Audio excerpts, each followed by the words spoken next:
Assalamualaikum warahmatullahi wabarakatuh. Alhamdulillahirobbilalamin wassalatu wassalamu ala asrofil anbiya wal mursalin wa ala alihi washabihi ajmain amma ba'du. Sebelumnya marilah kita panjatkan puji syukur kehadirat Allah Subhanahu wa taala yang telah melimpahkan rahmat dan hidayah kepada kita semua sehingga dapat berkumpul di sini dengan sehat walafiat. Sholawat serta salam selalu kita curahkan kepada junjungan Nabi besar Muhammad Shallallahu Alaihi Wasallam.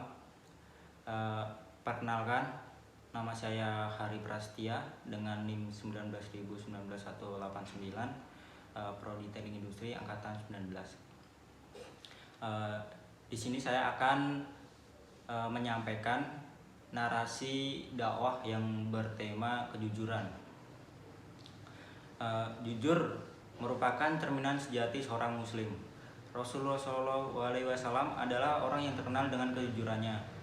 Dalam kehidupan sehari-harinya, beliau selalu mengedepankan kejujuran, karena jujur adalah akhlak yang baik menurut pandangan Allah Subhanahu wa taala.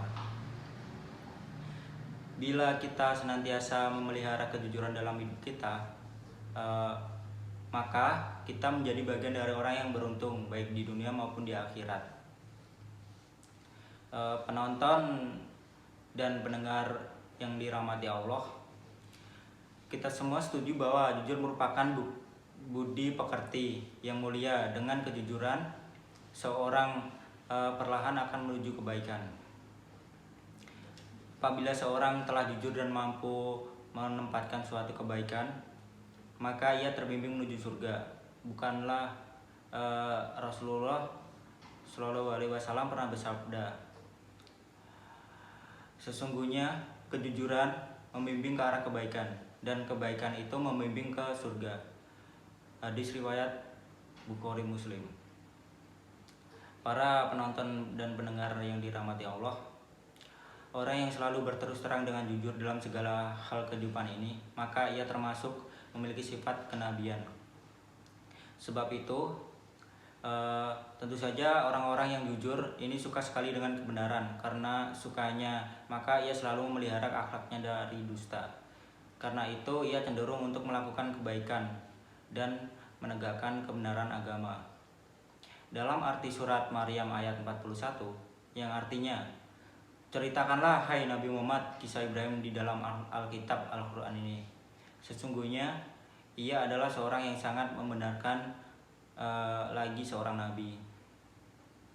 Kemudian arti di bagian lain dalam surat Maryam ayat 54 yang artinya, dan ceritakanlah hai Nabi kepada mereka kisah Ismail yang tersebut di dalam Al-Quran. Sesungguhnya ia adalah seorang yang benar janjinya, dan dia adalah seorang Rasul dan Nabi. Para pendengar dan penonton yang dirahmati Allah, kejujuran itu dekat dengan kebenaran. Kebenaran adalah sesuatu yang disenangi Allah. Jika Allah senang, maka pastilah dia akan mengasihi. Dan hambanya yang jujur, maka kelak di hari kiamat akan disediakan tempat yang menyenangkan, yaitu surga. Sesungguhnya kejujuran dan sikap terus terang akan membawa diri seorang menuju ke jalan kemerdekaan jiwa. Jiwa yang merdeka bebas tanpa ikatan, sebab orang yang selalu jujur, maka ia tidak merasa cemas dan takut kepada siapapun. Maka yang dilihatnya akan dikatakan apa adanya. Tiada tersembunyi dan terselipik kebohongan sedikit pun. Orang yang senantiasa jujur, maka ia pun jujur terhadap dirinya sendiri. Kejujuran pada diri sendiri dapat mengantarkan dirinya pada suatu kemajuan, di mana karena jujur akhirnya ia mengakui kekurangan dan kelemahan yang dimiliki. Jika seorang menyadari kekurangan dan kelemahan, pasti ia tidak mempunyai sifat sombong. Dengan demikian tentu akan terus belajar dan berusaha meningkatkan diri dan memperbaiki kelemahan yang dimiliki. Para pendengar dan penonton sekalian, sekali lagi saya katakan bahwa orang yang jujur tidak akan takut kepada siapapun. Jika ia harus menghadapi bahaya dari perkataannya yang jujur, maka ia tidak akan pernah khawatir. Bahkan ia tak segan-segan mengatakan apa adanya, tetapi terhadap diri dan hatinya sendiri ia sangat takut. Ketakutan ini ialah jangan-jangan ia memungkiri suatu hatinya sendiri, di mana suara hati mengemukakan kebenaran. Oleh karena itu, sebagai seorang muslim, hendaknya kita senantiasa bersikap jujur, di mana dan kapan saja.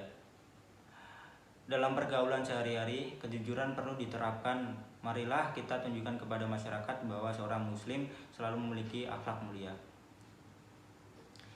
Mungkin sekian yang saya sampaikan, kurang lebihnya mohon maaf. Wassalamualaikum warahmatullahi wabarakatuh.